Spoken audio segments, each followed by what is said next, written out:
bukan hanya di Al-Quran ahlinya ya, di Bible pun ahli juga ya katanya. Saya ya. lebih ahli bahkan dari banyak pendeta Anda, Bang. Bahkan pendeta Anda banyak yang nggak tahu sejarah kekristenan. Saya bahkan menggali sejarah kekristenan, tapi bukan saya katakan saya menguasai semuanya. Tentu ada batasan. Tapi setidaknya setelah saya uji 6 tahun ini diskusi dengan pendeta kalian, saya lebih banyak menguasai pemahaman tentang agama kalian.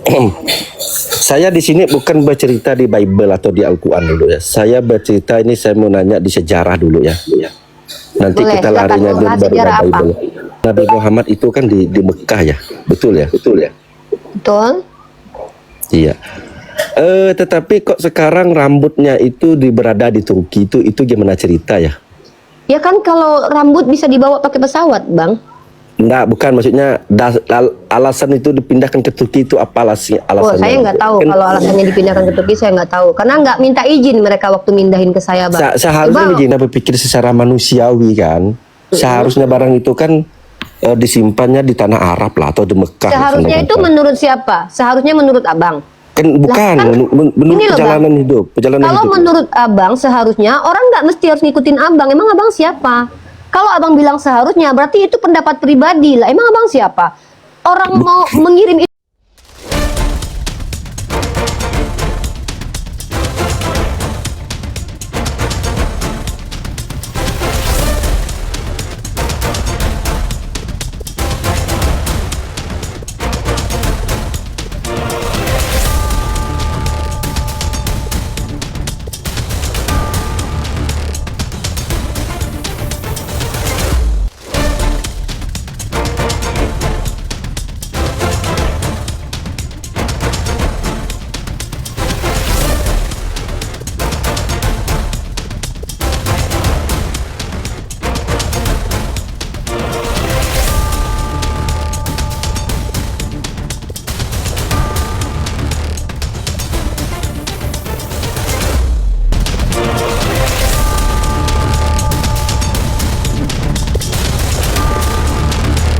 Assalamualaikum warahmatullahi wabarakatuh. Selamat datang di channel Tanya Jawab Iman, tempat di mana Islam dan Kristen bertemu dalam ruang diskusi dan debat. Di sini, setiap argumen akan diuji dengan dalil, logika, dan kejujuran berpikir. Para apologet Islam akan menjelaskan kebenaran agama Islam dengan hujah yang kuat, sementara pihak Kristen akan bertanya dan berusaha mempertahankan keyakinannya dengan cara mereka. Ini bukan sekedar diskusi dan debatan, melainkan pembelajaran iman dan logika yang membuka mata kita tentang siapa Tuhan sebenarnya dan bagaimana manusia memahami wahyunya. Nah, singkat kata, mari kita lihat video sekarang. Menurut Sean W. Anthony, jadi ada kajiannya bahwa Sean W. Anthony menulis buku berjudul Muhammad and the Empires of Faith, The Making of the Prophet of Islam, yang berisi tentang pembuktian Nabi Muhammad dari sudut pandang sejarah, sumber yang diambil dan literatur sirah al-Maghazi, Al-Quran, buku epigrafi, dokumenter dan arkeologi, catatan non-muslim kontemporer dan sumber sastra Arab. Ada poin yang perlu digarisbawahi bahwa Anthony menyatakan sumber karya sastra Arab merupakan sumber yang menakutkan. Hal ini ya dikarenakan dia tidak termasuk yang percaya kepada sumber Arab, tapi dia mengambil sumber di luar internal Islam ya.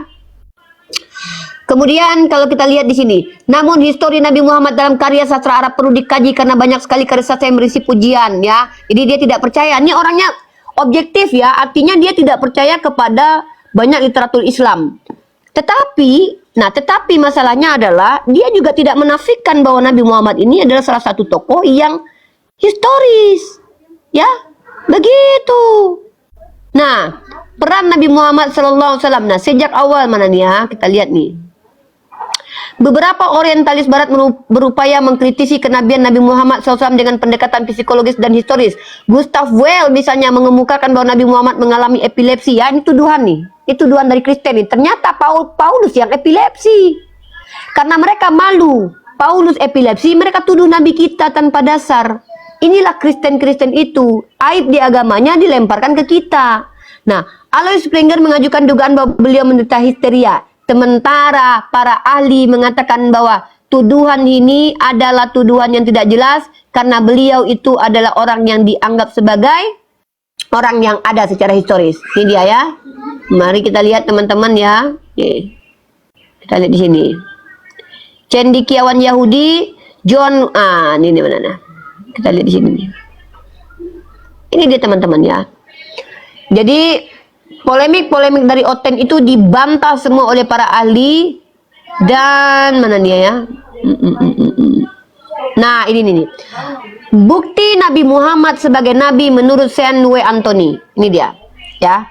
Penjelasan mengenai historis Nabi Muhammad dijelaskan dalam buku Muhammad and the Empires of Faith, The Making of the Prophet of Islam karya Sean W. Anthony yang memberikan penjelasan bagaimana pembacaan kritis terhadap sumber-sumber non-muslim dan sumber muslim yang dapat memberikan pengetahuan pada historisasi Nabi Muhammad.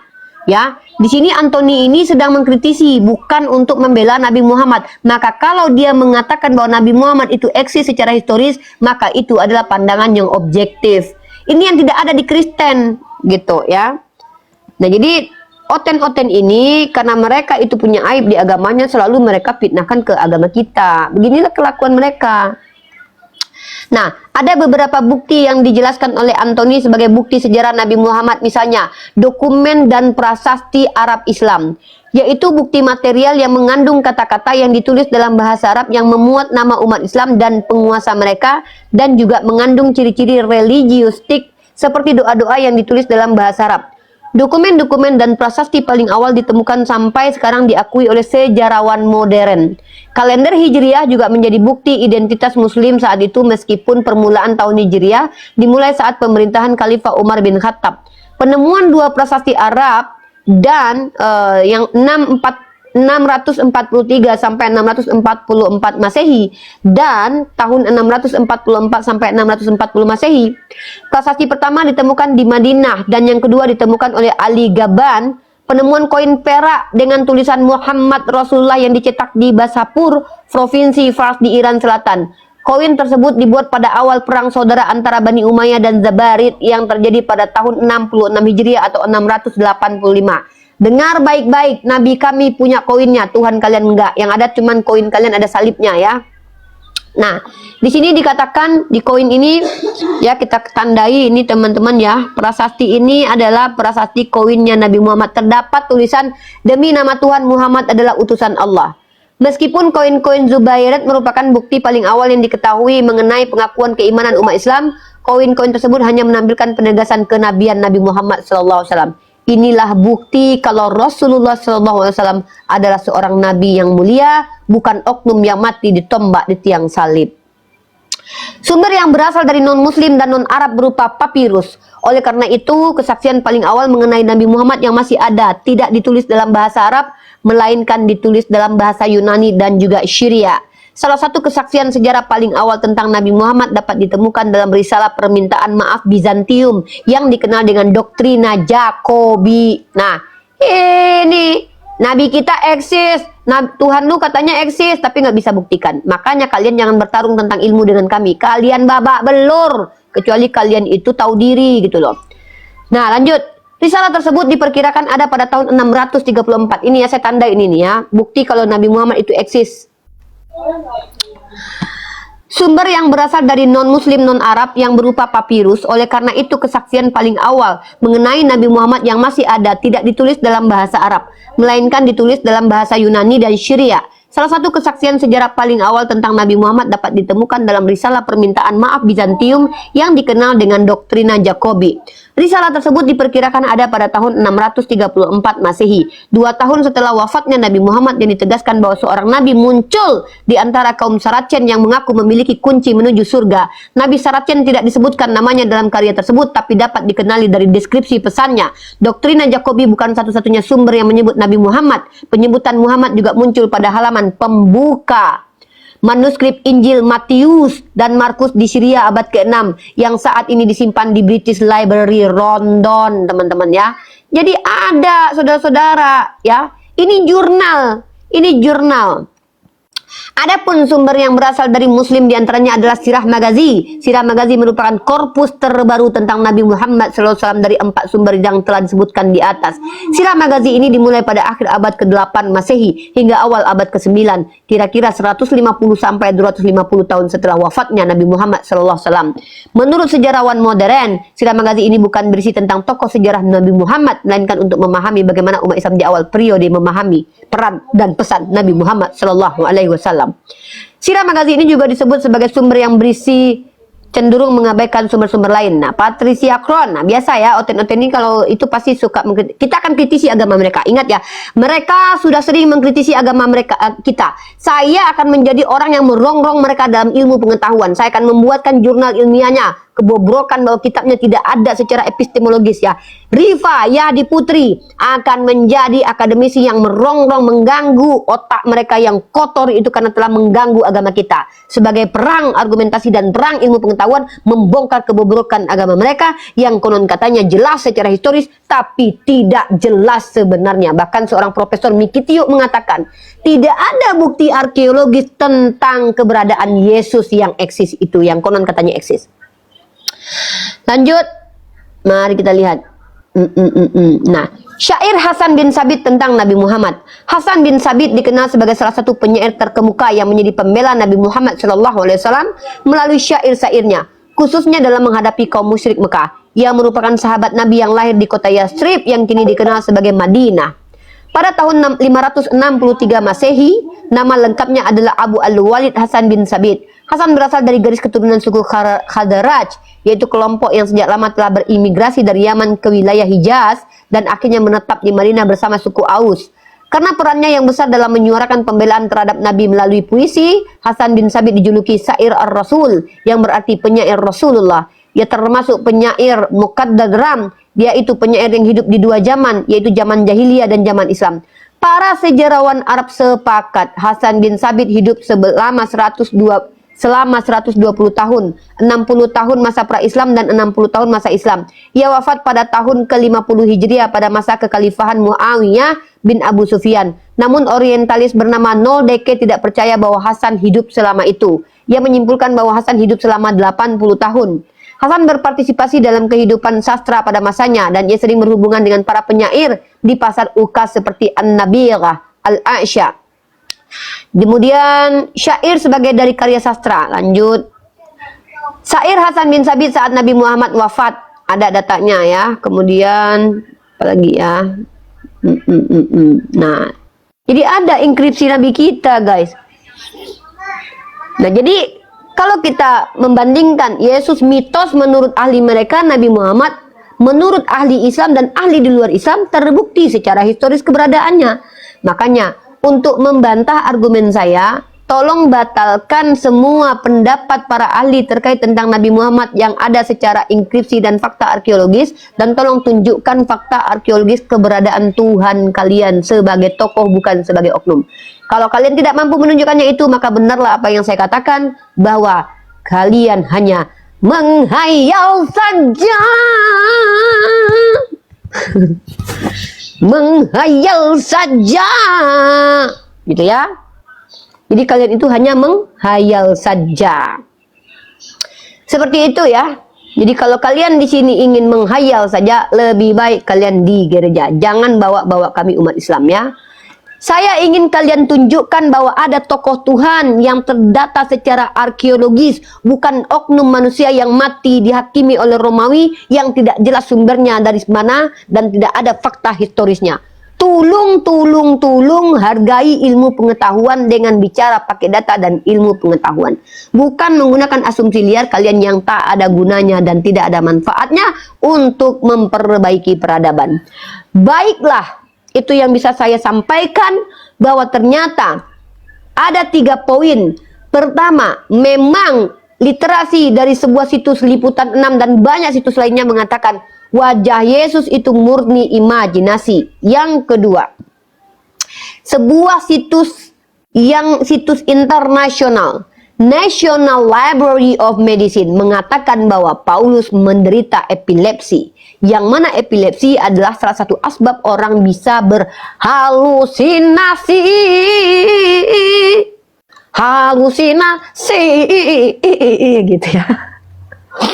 Dan yang ketiga, pendapat bahwa Yesus mitos tidak datang dari kebencian kami umat Islam, melainkan dari para ahli kalian yang telah mencari tahu bahwa tidak ada satupun arkeologi tentang eksistensi keberadaan Yesus Tuhannya, kawan-kawan karesteng. Bahkan ditunjukkan bahwa seorang profesor bernama Miki Tiu mengatakan bahwa tidak ada satupun fakta arkeologis tentang keberadaan Yesus sebagai Tuhan hidup di abad pertama. Ini dia tanya. Ini dataku. Mana datamu? Ini dataku. Profesor ilmu perpustakaan di Universitas Purdue dan penulis artikel Biblical Archaeology Review, Lawrence Mikitio, punya pendapat yang tegas terkait sosok Yesus. Ini dia. Ia mengatakan tidak ada bukti fisik atau arkeologis soal keberadaan Yesus. Tidak ada yang konklusif. Begitu. Artinya, ternyata selama ini halusinasi dan hayalan saudara-saudara kita Kristen itu adalah sumbernya dari imajinasi. Bukan menurut kami, tetapi menurut para ahli. Maaf, saya tidak tertarik untuk memframing dan mengiring opini. Saya hanya tertarik untuk berdiskusi. Silahkan. Berdasarkan pendapat Yesus bahwa akan ada nabi palsu yang datang membawa ajaran yang mengaku-ngaku dari dia, padahal dia adalah penyesat yang nyata, maka tentu kita nanti akan pindah topik, yaitu siapakah Yesus Mesias palsu? Menurut Yesus, mari kita lihat indikatornya, dan apakah Mesias palsu itu merujuk kepada orang Arab atau orang Yahudi, atau jangan-jangan Tuhannya umat Kristen sendiri yang berupa roh yang datang di Pulau Patmos, yang datang kemudian entah kapan-kapan, begitu. Baiklah saudara-saudaraku, Yesus tidak pernah berbuat dosa. Bohong. Kalau seandainya saya tunjukkan kepada Anda, apakah berbuat dusta adalah sebuah dosa? Kalau memang Anda ingin mengatakan Yesus tidak pernah berdusta, maka saya akan membawa sebuah bukti. Pertanyaannya, ketika Yesus berkata kepada orang yang sedang tersiksa di tiang salib, Yesus berkata, hari ini juga kau bersamaku di Firdaus. Apakah itu betul-betul terjadi? Apakah hari itu Yesus ke Firdaus atau mati 3 hari 3 malam masuk ke alam maut? Naik ke sini Fauzan 01, kau naik ke sini, kita diskusi. Kalau tidak ada bukti pada hari itu juga dia ke Firdaus, maka dia bisa dituduh sebagai pendusta. Ya. Dia berkata, hari ini juga kau bersamaku di Firdaus. Pertanyaannya, jam berapa hari itu? Detik keberapa hari itu? Dia terbang ke Firdaus. Karena waktu itu dia padahal mati. 3 hari baru bangkit. 40 baru dia pergi ke surga. Detik kapan? Apakah malam, siang, pagi? Coba tunjukkan kepada saya bahwa dia betul-betul memenuhi janjinya, membawa orang yang mati di tiang salib bersama-sama dengan dia ke Firdaus. Tunjukkan data. Kalau tidak ada, berarti ini bisa dikatakan omon saja. Ayo, jangan nangis. Jangan menangis. Keraskan tokai kalian, tegakkan bulu kuduk kalian, karena kalian berhadapan dengan Bunda Gembala. Bentar, ada telepon dulu, bentar. Jurhan, salah naik. Assalamualaikum warahmatullahi wabarakatuh. Ya, gimana Pak Jurhan? Ya, saya di Pagaralam, Sumatera Selatan. Ini dengar aja saya, Bang. Oh, baik, kalau dengar di bawah. Iya.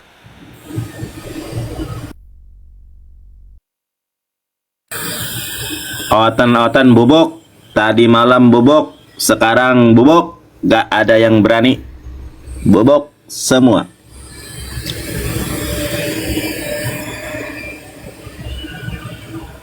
Otan bubuk, Joseph bubuk, RK bubuk, Robert Lele bubuk. Gak ada yang sanggup mengalahkan kita. Bobok semua.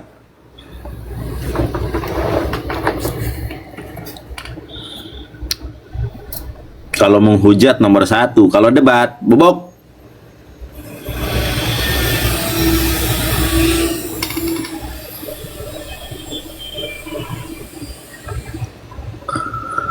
Otan punah.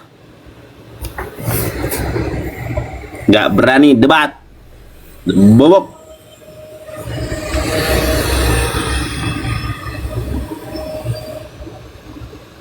Otan bobok. Silakan naik kalau berani.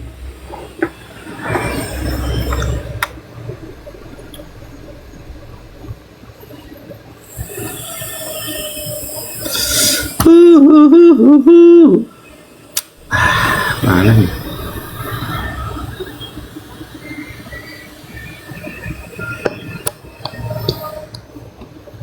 Nih Pak, sudah standby belum?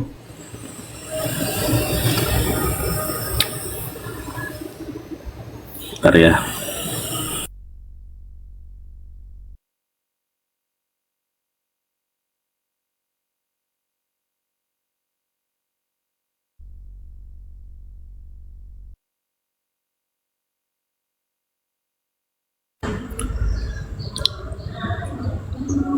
Endang. Gak ada suara kau. Ya Resa gimana? Ya, apa kabar Endang? Ya Resa gimana Resa? Robert Lele.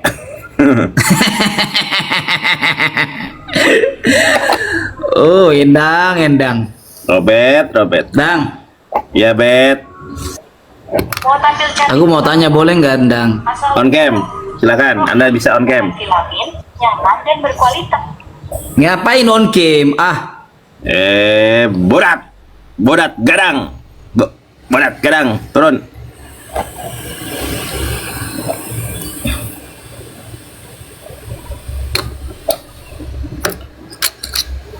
Bodat gadang. Kampuang ngan jauh di matok.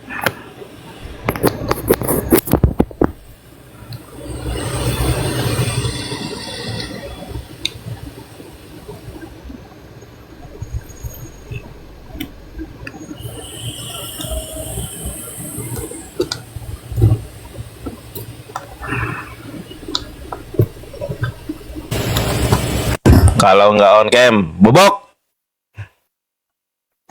Kalau debat sama saya satu pokoknya on cam. Ya, kalau kalian mau bertanya, mau apapun, bodat, naik on cam. Dasar bodat. Bodat, lagadang.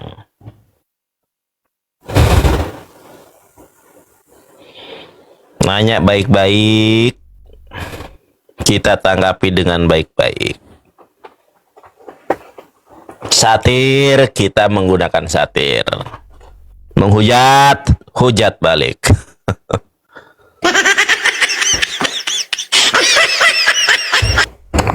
Riba.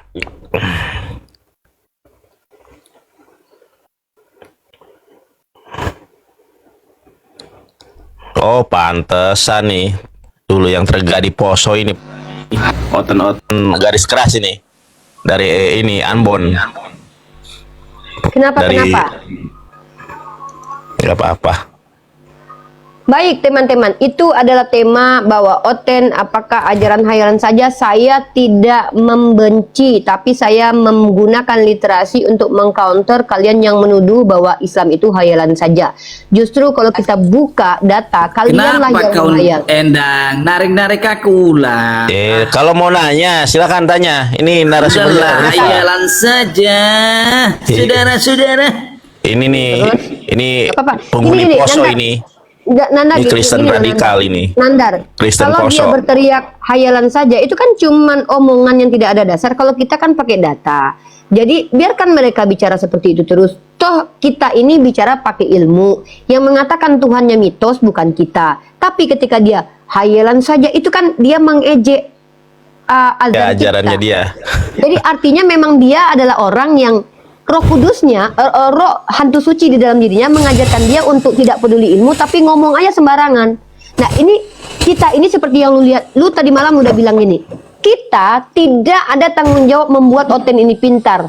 Tanggung jawab kita adalah mempertontonkan kepada generasi kita setahun, 2 tahun, 5 tahun, 10 tahun yang akan datang bahwa inilah kelakuan Oten. Tidak ada pakai ranah ilmu kalau bicara. Kalau kita dari tadi gue tunjukin berapa data coba. Jurnal gue tunjukin, situs gue tunjukin, website gue tunjukin. Artinya apabila kita umat Islam berbicara, kita tidak pakai kebencian. Tapi mereka Betul. menggunakan kebencian. Bahkan mereka mengaku, bayangkan Nandar ya, di dalam lubang hidung kita ada setan, tapi kita tidak kesetanan. Di dalam lubang hidung mereka ada Tuhan, tapi Tuhan tidak bisa mengendalikan mereka yang kesetanan. Hebat kan kita daripada Tuhannya? Betul. Kita loh mampu mengendalikan setan dalam lubang hidung kita supaya kita tidak kesetanan. Tapi mereka ngakunya ada Tuhan dalam dirinya, kelakuannya kayak setan. Berarti Tuhannya tidak mampu menghandle mereka. Maka kita yang bisa menghandle setan lebih hebat daripada Tuhannya yang tidak mampu menghandle mereka. Ini fakta teman-teman ya. Kan mereka bilang nih, di dalam lubang hidung umat Islam ada setan, tapi pada faktanya yang kesetanan mereka. Coba kita lihat pakai data. Dan di dalam tubuh mereka, mereka mengklaim ada Tuhan. Ketika mereka kesetanan, maka itulah Tuhan mereka. Nah, Tuhan mereka tidak mampu mengendalikan mereka untuk menjadi baik dan bijaksana. Tapi kita mampu mengendalikan setan kita supaya tidak menguasai diri kita. Artinya siapa lebih hebat? Kita yang mampu mengendalikan setan atau Tuhan yang tidak mampu mengendalikan anak-anaknya yang dianggap sebagai anak Tuhan itu mereka. Kita lebih hebat. Nah, mari kita ulangi ini terus-menerus. Kita sondingkan terus-menerus secara pelan-pelan supaya seluruh alam semesta tahu bahwa lebih baik dituduh nggak punya otak nih. Mereka tuduh saya nggak ada otak. Otaknya separuh, padahal itu fitnahan. Saya lebih baik dikatakan otak separuh atau tidak punya otak ketimbang saya punya otak tapi Tuhannya berbokong. Beranus. Ngapain mereka punya otak tapi Tuhannya beranus? Sama seperti ini. Buat apa kalian kaya tapi kaya itu kalian tidak bisa menikmati? Tapi kalian miskin tapi menikmati kapal pesawat orang lain. Kenapa? Karena kalian hidupnya dibiayai sama alam semesta. Buat apa pemilik? Buat apa jadi orang dianggap pintar ketimbang tidak dianggap pintar tapi blow on. Nah, jadi inilah kita umat Islam. Lebih baik kita menyembah kepada Tuhan yang tidak kelihatan daripada menyembah Tuhan kelihatan tapi nggak ada guna buat peradaban.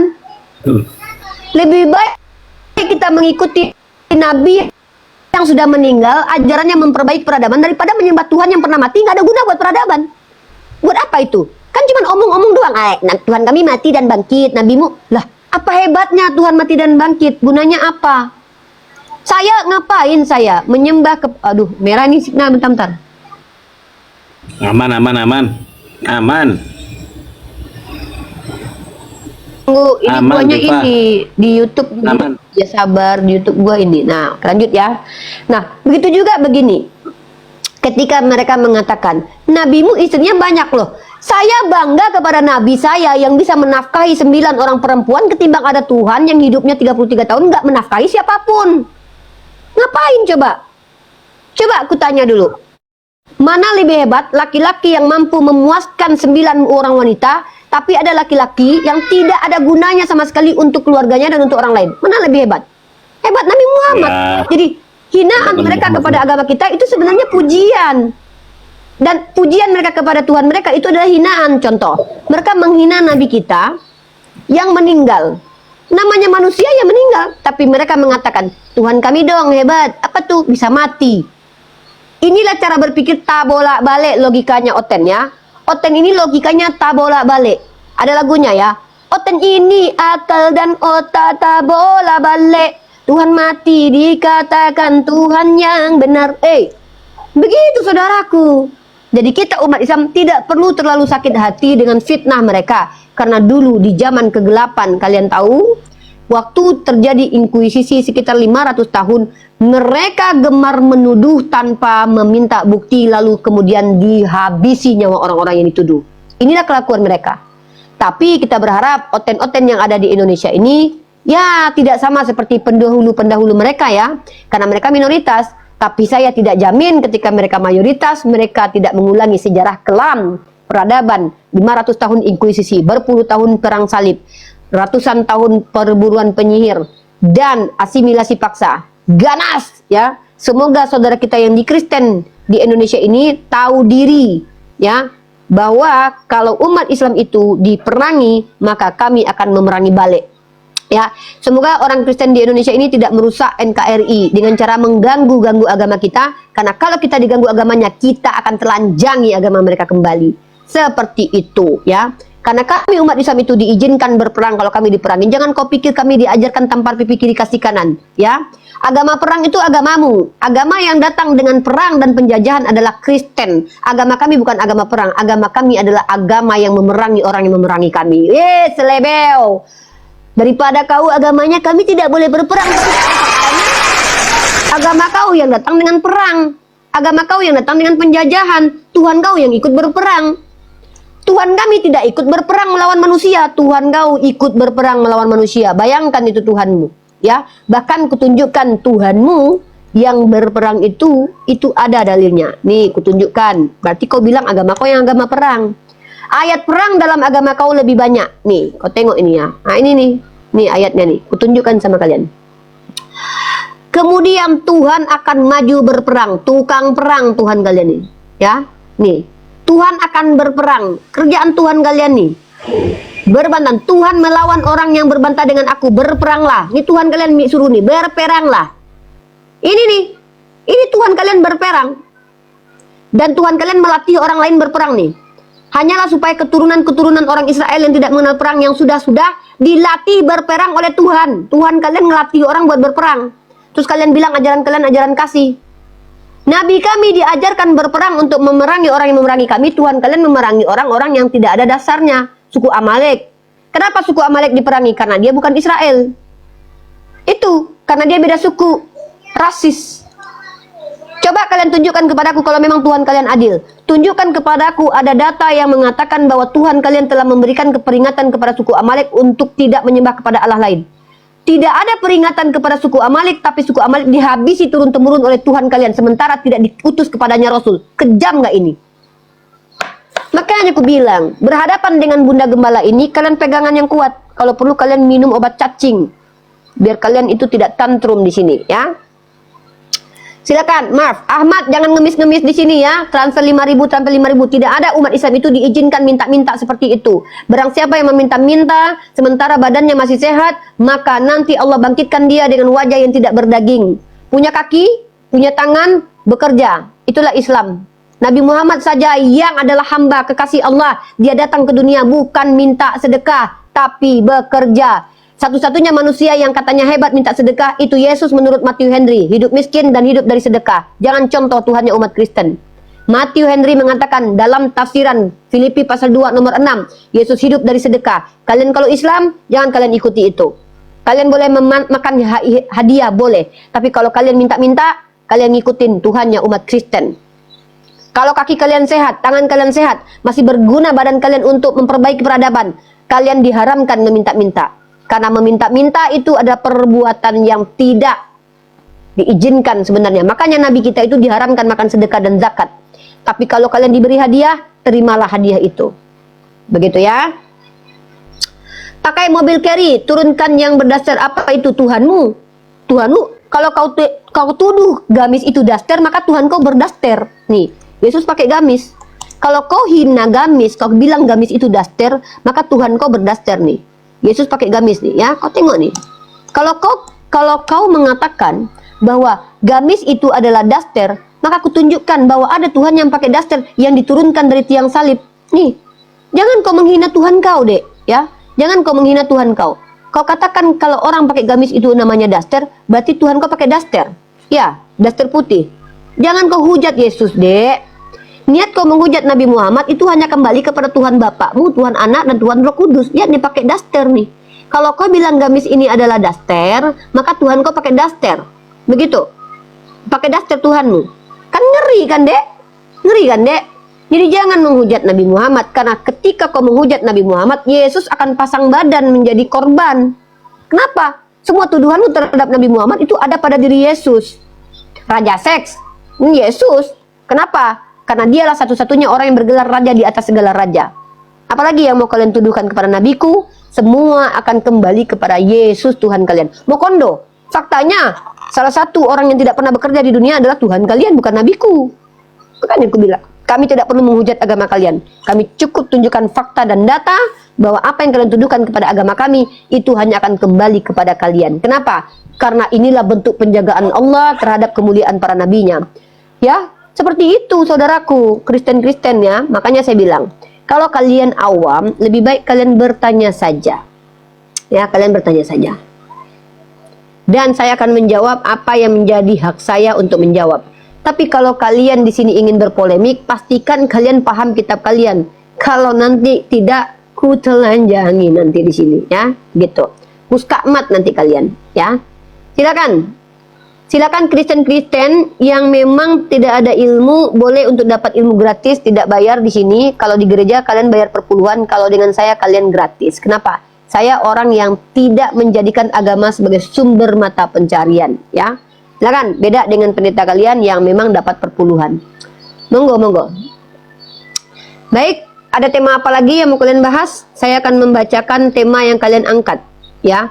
Oke, ogah dengar ilmu dongeng. Baik, terima kasih inspirasinya. Saya menjawab lagi tentang dongeng. Yang disebut dengan dongeng itu adalah ini ya. Ini dongeng nih. Kalau mau pakai literasi dari sabda.org.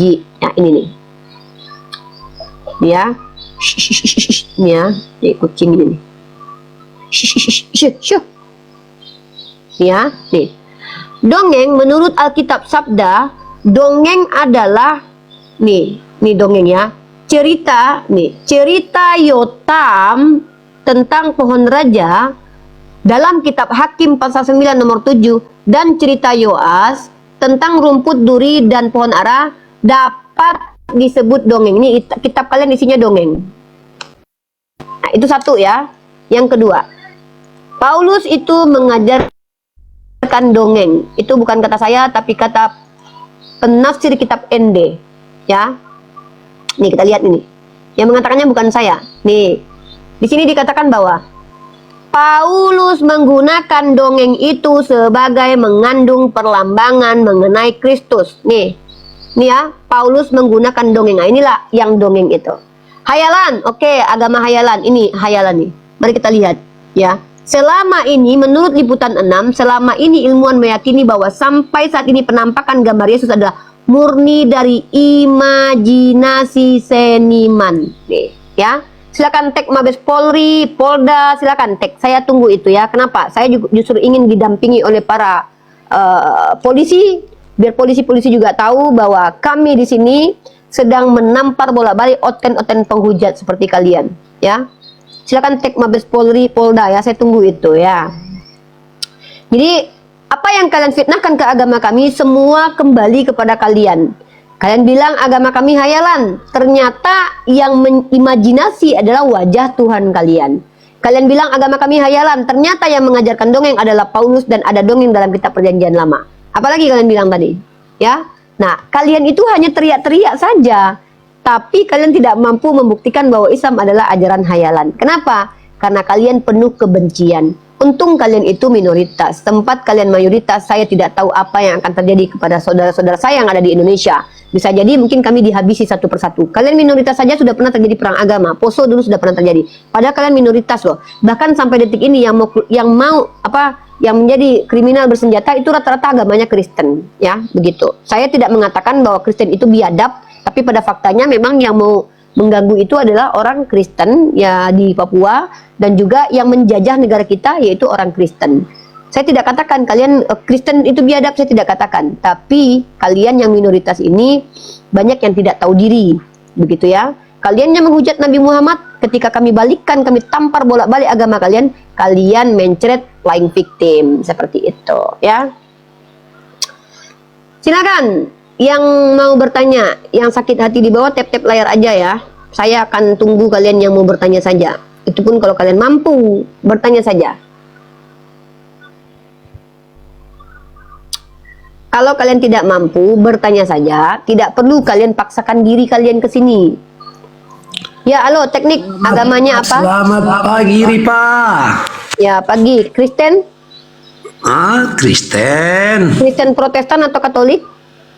Oh, nggak perlu Kristen. kalau kau nggak bisa tunjukkan kau Katolik atau Protestan, kau turun aja. Di sini harus jelas, kau Katolik. Saya Protestan, memangnya Oh, kenapa? Protestan ya, agama yang baru muncul di abad ke-16. Oke, silakan. Apa pertanyaanmu? Semenjak kapan kau pintar? Kenapa sama Syirka kau ngelucut-ngelucut? Ini silakan bertanya. Jangan turunkan, jangan malu kau. Silakan bertanya.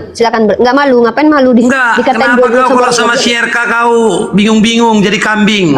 Nggak ada bingung. Di sini Ya, berkuar-kuar iya, kau iya. berani Oke, kali kau. oke. Kumpul Wajar, kalian gini. semua. Dengar dulu Ripa. Kumpul kalian semua.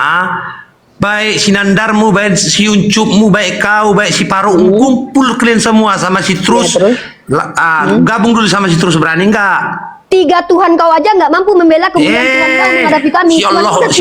Si Allahmu aja udah aku pijak-pijak sama si Muhammad, bodoh. Nggak ada yang mijak-mijak. Tuhan kau yang dipijak-pijak. Tuhan kau yang dipijak-pijak faktanya. Nabi Allah tidak pernah dipijak-pijak orang kok.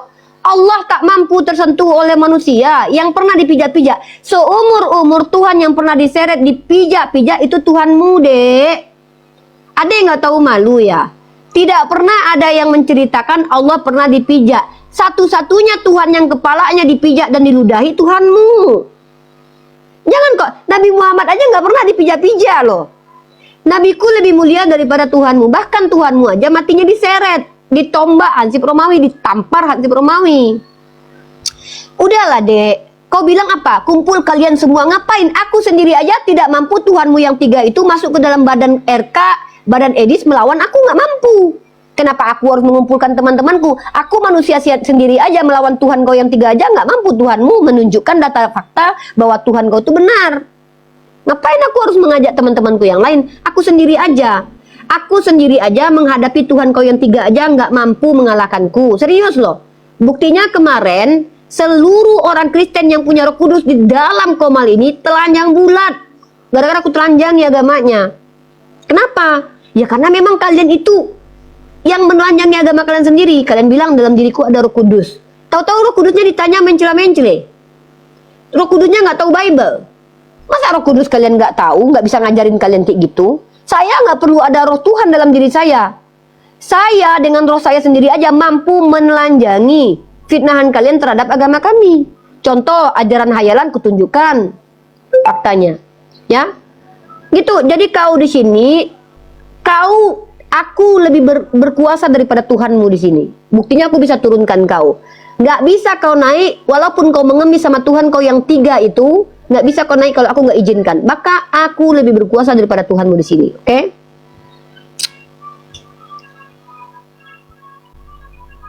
Sudah aku katakan berkali-kali. Kalian di sini jadikan diri kalian orang bukan binatang. Karena kalau kalian jadi binatang, kuludahi. Aku nggak segan-segan sama kalian. Kami nggak takut sama kalian. Satupun aku nggak takut sama kalian. Cornelius Atet, agamanya apa? Katolik atau Protestan? Protestan, Bunda. Oke, Protestan. Agama yang baru muncul di abad ke-16. Silakan pertanyaannya. Oke, sebentar ya. Sebentar dulu ya, tunggu 1 menit dulu ya, 1 menitnya. Oke, di mute aja dulu ya. Saya bernarasi dulu. Jadi orang Kristen yang ada di Komal ini, kalau menghargai diri kalian seperti manusia, kami hargai kalian. Tapi kalau kalian berperilaku 100% binatang, hewan ternak, kami juga akan memperlakukan kalian seperti hewan ternak, karena itu mau kalian. Ya, karena kami ini diperintahkan bersikap adil. Kami tidak mungkin bertemu anjing, kami ikut menggonggong. Kalau kalian di sini menggonggong, nggak mungkin kami ikut-ikutan menggonggong. Yang ada adalah kalau kalian berbahaya dan rabies, kami suntik mati kalian. Itu Yuk. Bentar Bang Cornelius, sabar ya, sabar. Maka kalian umat Kristen, kami kasih kesempatan bertanya tentang agama kami dan bertanya tentang pemahaman agama kalian tentang pemahaman kami tentang agama kalian dan apa yang ada di seputaran dialog lintas agama. Boleh kalian bertanya. Kalau kalian berilmu, buka kamera kalian, bicara pakai data. Tapi kalau kalian awam, bertanya saja. Tidak diizinkan kalian menjelaskan karena kami tidak mau membuang-buang waktu kami mendengarkan orang yang tidak mengerti apa-apa menjelaskan apa-apa. Oke, Bang Cornelius. Bang Cornelius mau bertanya tentang agama atau Sebentar mau dulu, tentang ya. agama Abang? Silakan. Ya. Kita kan begini ya Bunda ya. Kita kan kalau diskusi itu kan ya kita yang bagus-bagus saja lah kan. Bang, selama ini diskusi saya bagus kok, tergantung orangnya. Ya, Kalau abang kita, seperti tahu, saya paling suka naiknya di roomnya Muslim, jadi saya suka bertanya. Bang, saya abang bertanya aja, izin bang ya, izin minta maaf. Tuh hak kalian Kristen di sini bukan untuk memberikan aturan kepada kami, ya. Hak kalian, saya kasih tahu nih, haknya abang di sini hanya bertanya saja kalau abang awam.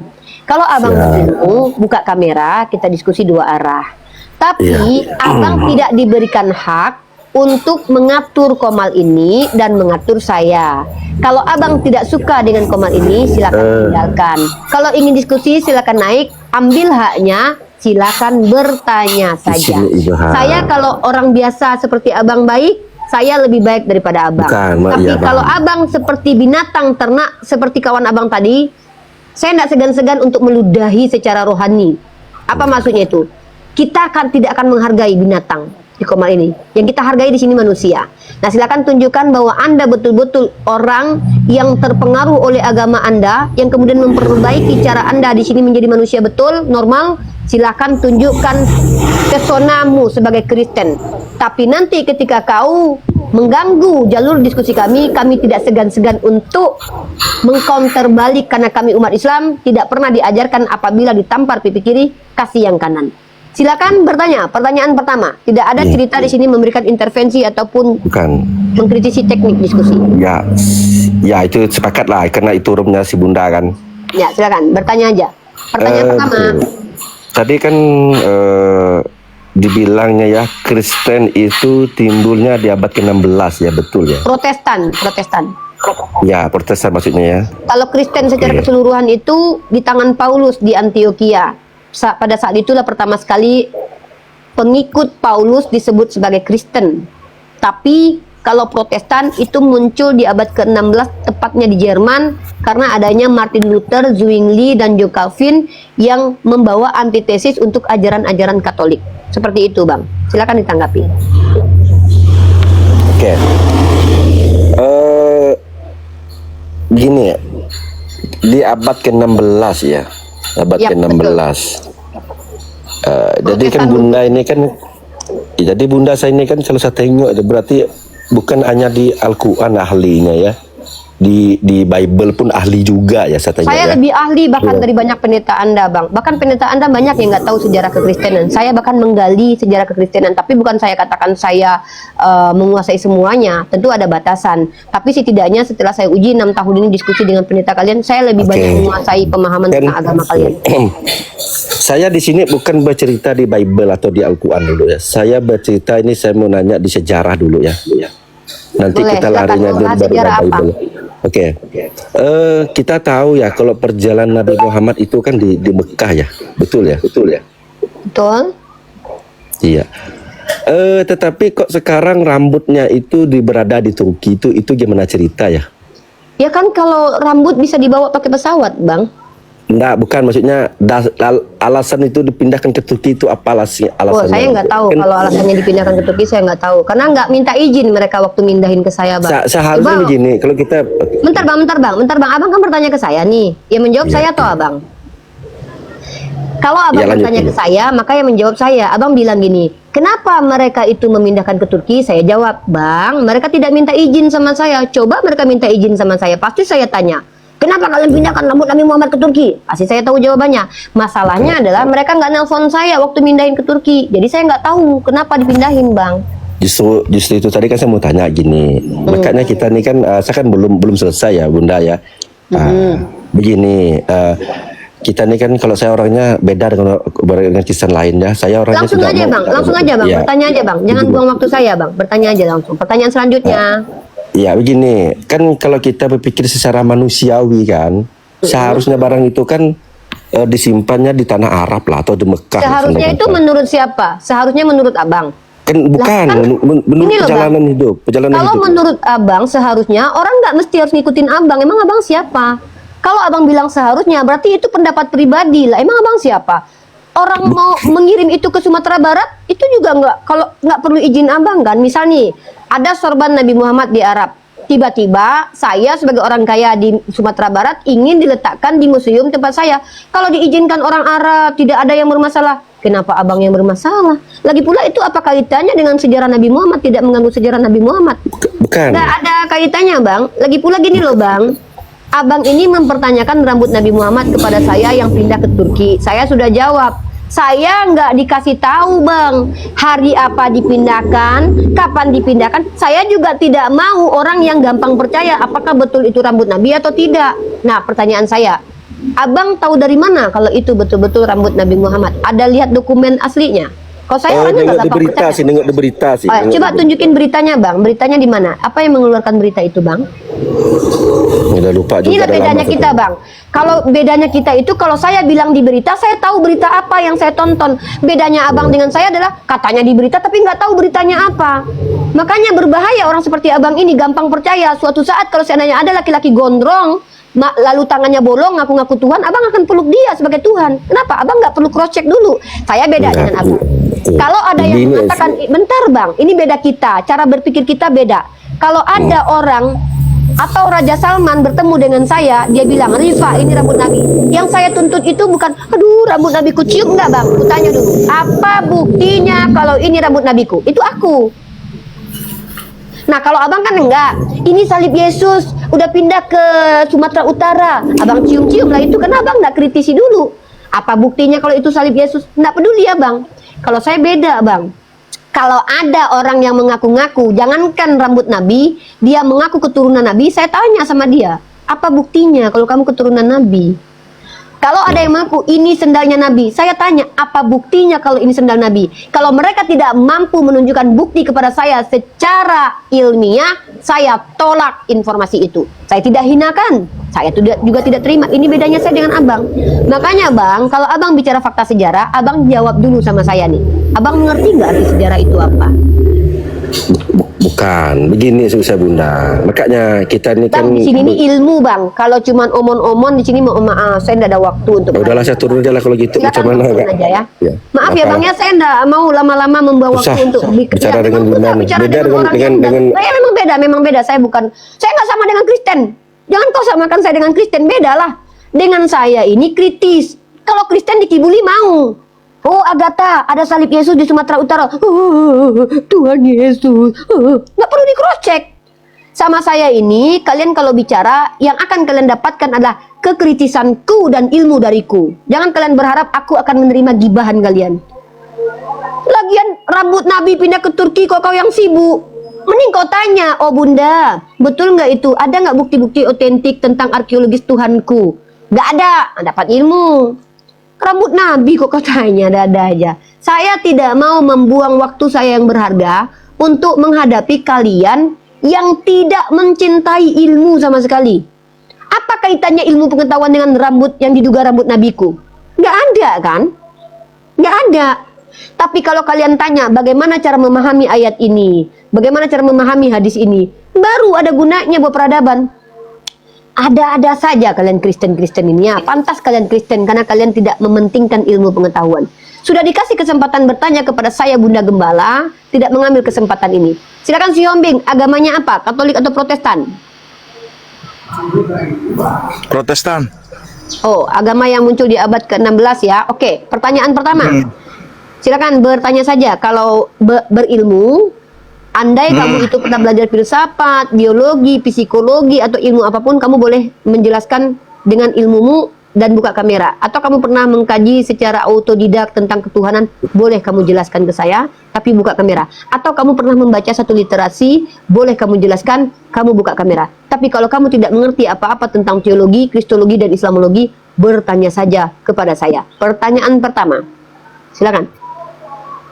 Uman yang saya herankan Kak, waktu perdebatan kakak tadi yang sebelum saya ini, waktu kakak berdebat sama Edis, giliran si Edis bertanya, dipotong-potong kakak keberatan. Tadi abang itu bertanya, belum selesai dia bertanya, udah langsung kakak potong. Artinya kakak egois namanya di situ. Ya udah, Hanya kamu mau kesempatan diskusi atau enggak? ngomong Kalau di kakak kamu, aja. ya udah kamu turun aja. Kamu diundang nggak ke sini? Kamu Nah, diundang? Saya tanya, kan kamu benar, diundang Bang. atau naik sendiri? Ya kalau memang kakak Iya, saya memang tanya, betul-betul kamu agama yang benar, bukan kamu harus yang menilai berikan mana agama kesempatan benar. kepada orang, jangan Tidak ada marah-marah urusannya aja. saya dengan agama Jangan benar atau marah-marah tidak aja. benar. Dari awal Loh, saya dengar Tuhanmu perdebatan sering kakak marah-marah dengan kok. tadi, Yang sering marah-marah aja. Tuhanmu kok. Apakah Saya memang ini begitu mengikuti ajaran Tuhanmu, Dek. agama kakak? Yang saya ikuti Yesus yang suka marah-marah. Yesus yang pernah ngaca-ngaca orang jualan. Yesus yang ngata-ngatain muridnya bodoh. Yesus yang Begitu pernah saya mengatakan dengar perbuatan ngomong baik. sama si Edis, Wah. keok. Ya Begitu menurutmu sama keok. Menurutmu keok. Menurut orang Islam Iyalah. nggak ada yang bilang aku keok. Kau aja yang orang Kristen aja yang bilang aku keok. sama si Edis nggak ada apa-apanya. Iya, yang bilang Nggak aku bisa nggak ada apa-apanya ngomong. depan Edis itu orang Kristen Tadi aja. sama abang itu belum selesai pertanyaannya, masih Iya, terus belum kau mau kelar kesini mau udah ngapain? langsung kakak Ya. potong. Gimana mau Kau ngerti kesini, kita? ya udah kau kesini mau ngapain? Ya udah cuman komplain itu aja sih. Ya udah kau komplain kan ke kantor polisi. baru, baru bawaan marah-marah aja. Apakah memang kayak gitu ajaran orang? Iya, agama ajaran orang Yesus. kakak? Ajaran Yesus, aku ngikutin Yesus. Dari mana kakak ikuti Nih. ajaran Tuhan Yesus Nih, sementara Yesus, nih, kakak Yesus, nih. agamanya beda Nih, Yesus, dengan nih. kami, sementara Nih. kakak nggak pernah ikut sama Tuhan Yesus? Dari Ada, mana? aku ngikutin Yesus nih. Nih, Yesus marah-marah nih. Mungkin kau nggak tahu Yesus suka marah-marah kali. Nih, Markus 11 nomor 15 sampai 15. Nah, coba. Yesus nih, kau tengok nih ya. Iya. Kita lihat teman-teman ya, bagaimana Yesus ini suka ngamuk-ngamuk teman-teman ya, dan sangat temperamen sekali ya. Makanya kau baca Bible deh. Aku sering baca Bible, makanya kayak gini. Saya mau nggak berdebat itu. Saya nggak mau berdebat itu. Tapi kau tanya, aku Attitude-nya ngikutin kakak nggak siapa? ada. Orang belum Attitude selesai ini bertanya ngikutin tadi, Yesus. langsung kakak potong. Aku ini ngikutin Kasian kali Yesus. tadi abang itu. Ya, kau kasihan dia datangilah rumahnya, kau kasihlah dia duit. Untung abang itu ramah orangnya, nggak ngotot gitu loh. Itu bohong, ramahnya itu kebanyakan Kristen banyak dustanya. Aku Depan salut kami sok tadi baik, sama tapi abang itu, lama-lama- artinya dia nggak mau Ya, salut. berdebat. Ya udah kau Tidak datangi terpancing rumahnya. dengan lah. emosi, ya Ya terus, syukurlah. ya terus apa Tapi urusannya sama waktu aku? saya ikuti kakak berdebat sama si Edis, loh, Pak masih ngomong si Edisnya kakak. Itu ngoceh-ngoceh omonganmu aja ini terus. apa gunanya? Pura-pura Gunanya anaknya lah ya. digendong, pura-pura Gunanya ininya pura lah di ini. apa ini? Yang pura-pura Aku- anaknya lah di apa? Apa ini? Bang, kau kalau terguncang melihat Edis babak belur depanku, jangan nampak kali terguncangmu. Di sini kau diberikan hak untuk bertanya tentang agamaku. Kalau kau mengatakan Edis benar, sekarang ku Bang, tanya, kau sepakat Kan dari dengan Edis? awal tadi kan ku bilang saya nggak Ya mau udah, bertanya, oke. saya cuman memberikan statement pernyataan bahwasanya Ya udah, kakak nggak Ya ada udah, etikanya. udah. Orang lagi bertanya, Sudah aku tanya, kakak etika di potong. Kristen Giliran bagaimana? kakak Ya udah. bertanya, kakak nggak bisa dipotong. Ya sudah, gini. Itu berarti nggak Etika di adil. Kristen, Orang bagaimana? bertanya kakak potong, Oi, giliran telinga kakak kau, dipotong peka. bertanya. Oi Kristen peka, aku tanya, etika di Kristen, coba kau tunjukkan etika dan adab di agama Kristen, tunjukkan. Ada nggak Kristen mengajarkan adab?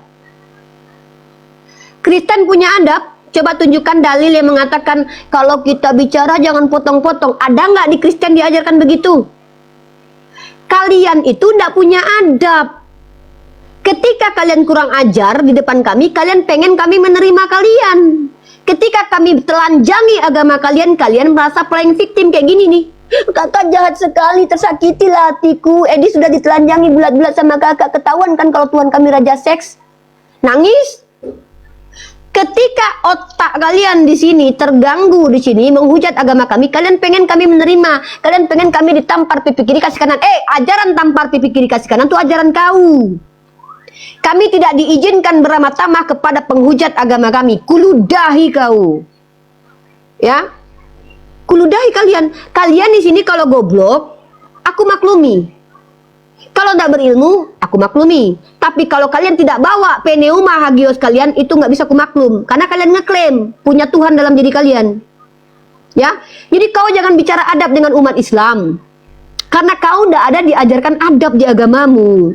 Coba kalau memang ada adab di Kristen, tunjukkan kepada saya dalilnya. Yesus mengajarkan adab cara berdiskusi yang baik.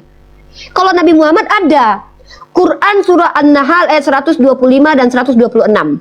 Ajarannya ada. Kalau aku melanggar berarti bukan ajarannya yang salah, aku yang salah. Pertanyaanku, kesalahanku juga bukan kesalahan. Kenapa? Aku mengcounter balik kalian yang merusak peradaban. Kami kalau sedang model berperang, itu kan aku sedang memerangi kalian yang memerangi kami. Itu adab juga. Adabnya wanita, tidak perlu berlemah lembut kepada kalian, birahi kalian nanti. Otak kalian kotor soalnya. Kalaulah suaraku berlemah lembut kepada kalian, kalian otaknya kotor.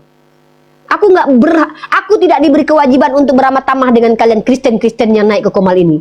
Aku tegas membongkar fakta, membongkar aib, menunjukkan realitas. Itulah tugasku di sini. Kalian tidak senang? Lapor kantor polisi. Ya. Kenapa? Karena aku adalah orang yang mengcounter semua fitnahan kalian kepada agamaku. Kalian bilang agama Islam hayalan. Aku mampu membuktikan dengan banyak literasi agama kalian yang penuh dengan hayalan dan dongeng dan juga imajinasi. Kalian mengatakan bahwa kami penyembah batu. Aku tunjukkan dalilnya, Tuhan kalian yang batu. Karena aku menampar agama kalian bolak-balik, maka itulah kalian sakit hati. Yang mengatakan bahwa Edis itu lebih pintar dari aku, semuanya oten. Coba tunjukkan satu orang yang objektif mengatakan Edis pintar. Jangankan kami umat Islam, doktor di kalangan agama kalian saja, Deki Ngadas, MYM, Esra Seru, mengatakan Edis goblok. Lalu kalian bilang Edis pintar. Pendeta kalian aja babak belur sama aku. Pendeta kalian yang doktor-doktor itu mengatakan bahwa Edis itu adalah orang yang menyesatkan. Lalu kalian bilang aku kalah sama Edis. Karena kalian ingin menyenangkan hati kalian, tidak masalah. Dikatai bodoh sama orang bodoh bukan hinaan. Dikatai pintar sama orang bodoh bukan pujian. Jadi aku tidak peduli. Mau berkali-kali kau bilang ibu kalah dengan Edis, itu kan kata kau. Kata kau. Realitasnya kan tidak begitu. Buktinya yang diturunkan kan aku sama si Edis Kudus TV ketika aku tanya, mana lebih kuat, nabiku atau Tuhanmu? Terkencing di celana Edis menjawab. Jadi kalian kalau memang Edis itu adalah representasi agama Kristen, kalian ikuti penyalipan karya iblis, Yesus punya Tuhan. Jangan hipokrit kalian. Oke, silakan. Katolik, Protestan. Aduh. Dulu, dikurangi dulu ekonya. Di sini kalian naik bukan untuk menjajah Komal ini. Kalian diberikan hak untuk bertanya saja. Mengganggu diskusi kuludahi. Aku harus tegas. Kenapa? Kebanyakan dari kalian bicaralah untuk menghujat. Ya, silakan Bang Putra Hasian. Saya ingin Anda bicara dulu agamanya apa? Katolik atau Protestan? Saya mau bicara dulu ya Kak ya.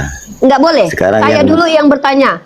Anda di sini kalau mau membuat aturan, buka Komal sendiri. Kalau naik ke Komal kami yang kasih aturan. Enggak, Aturannya adalah loh, jawab pertanyaan saya dulu sebelum Anda diizinkan bertanya. Kalau tidak silakan turun. Aku mau nanya gini. Saya tanya, Anda di sini, kami tidak akan mungkin ikut aturan kalian. Kalian yang harus ikut aturan kami. Aturannya adalah jawab dulu agama Anda apa? Katolik. Kalau Anda ingin Kristen. membuat aturan, Kristen. Anda turun dan buka Puji Komal Tuhan, sendiri. saya Kristen. Oke, Kristen apa? Katolik atau Protestan? Protestan. Oke, Protestan. Protestan atau Protestan? Kristen, hamba Tuhan. Iya, Protestan. Anda tadi salah sebut. Sekarang gini, Protestan gini aku tanya. nggak ada sekarang gini. Di sini kalian Sekarang diberikan enggak, hak sekarang- untuk bertanya. sekarang gini loh, Kecuali Kak. kalian janji Kalau dengan begini, saya di Kak. video Nggak ada, turun aja silakan. Saya nggak butuh orang-orang kayak Enggak, sekarang kalau ini. begini nggak ada. Kalian Kalau nggak begini ada, caranya. nggak ada. Nggak usah kau nonton. Emangnya kau siapa? Ini nggak ada. Ya udah kalau nggak ada kau tinggalkan. Room ini kalian naik ikuti aturan. Bukan kami umat Islam ikuti aturan kalian domba-domba tersesat. Kalian diberikan hak untuk bertanya saja. Bertanya saja. Kalau kalian mau saya diskusi dua arah dengan kalian, janjian dulu dengan saya. Tentukan tema, timer, dan juga moderator. Kalau saya sedang berada di Komal yang saya membuka diri untuk ditanya, kau ikut aturanku. Sudahlah kau gratis bertanya, nggak bayar uang SPP, aku pula yang ikuti kau. Siapa kau? Kami tidak butuh kalian, yang butuh kami adalah kalian. Maka kami yang membuka diri untuk ditanya. Maka kalau kalian naik ke sini, artinya kalian yang butuh kami. Dan aku juga nggak masalah kalau kalian nggak butuh dan nggak naik. Mohon maaf dengan sangat. Kami umat Islam ini tidak ada kewajiban mencerdaskan kalian. Tapi kewajiban kami hanya menyampaikan. Kalau kalian ingin bertanya, naik. Tapi bukan kau yang mengatur kami. Tidak ada satupun kuizinkan Kristen berani-beraninya mengatur Komal Islam. Semoga diskusi ini membuka hati, meluruskan pandangan, dan menguatkan iman kita untuk terus belajar tanpa merasa paling benar sendiri. Jika ada hal yang menurutmu menarik, menantang, atau mungkin bertentangan dengan pandanganmu, sampaikanlah dengan cara yang baik dan beradab di kolom komentar. Karena sesungguhnya adab dalam komentar adalah cerminan dari keimanan seseorang. Terima kasih telah menyimak sampai akhir. Semoga Allah memberi petunjuk kepada siapapun yang sungguh-sungguh mencari kebenaran. Sampai ketemu lagi dan tunggu video selanjutnya diskusi dan debat apologetik Islam dengan oknum Kristen lainnya. Assalamualaikum warahmatullahi wabarakatuh.